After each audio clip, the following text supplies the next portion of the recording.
bago mawala si Jonas, gumagawa na po ako ng pelikula. Shoot na ako. So, isa yun sa lamang ng aming pamilya dahil una pa lang, nung 2 days after Jonas was abducted, nagsushoot na ako. May camera ako, tapos may mga kaibigan akong mga filmmakers din. So sinasama ko parati para may katulong ako mag-shoot. So 2007 pa lang nagsushoot na kami. Ang purpose talaga noon ay for documentation purposes. So sa mga nasa human rights work, importante yan.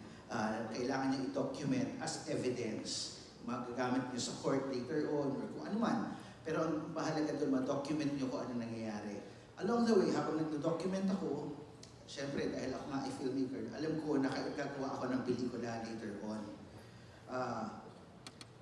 I was really hoping for a happy ending sa documentary. Unfortunately, umabot na siya ng ilang taon, 17 years, 18 years na ngayon, magna 19 years na this year. Walang happy ending. So, ano yung naging trigger sa akin, bakit kailangan ko na siya gawin? Meron isang mas batang aktivista sa akin.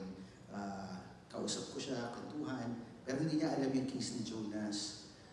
Heartbroken ako ng time na yun kasi hindi niya alam yung case ni Jonas. Pero hindi ako heartbroken dahil hindi niya alam.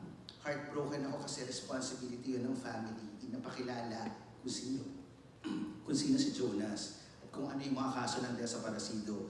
Simula noon, parang alam ko, kailangan ko na tagawin kasi hindi na alam ng mga mas bata sa akin na aktivista na ang story nito. So, ayun na, kailangan ko na talaga siya gawin. Tapos, I'm fortunate enough na nakapasok ako sa Cinemalaya.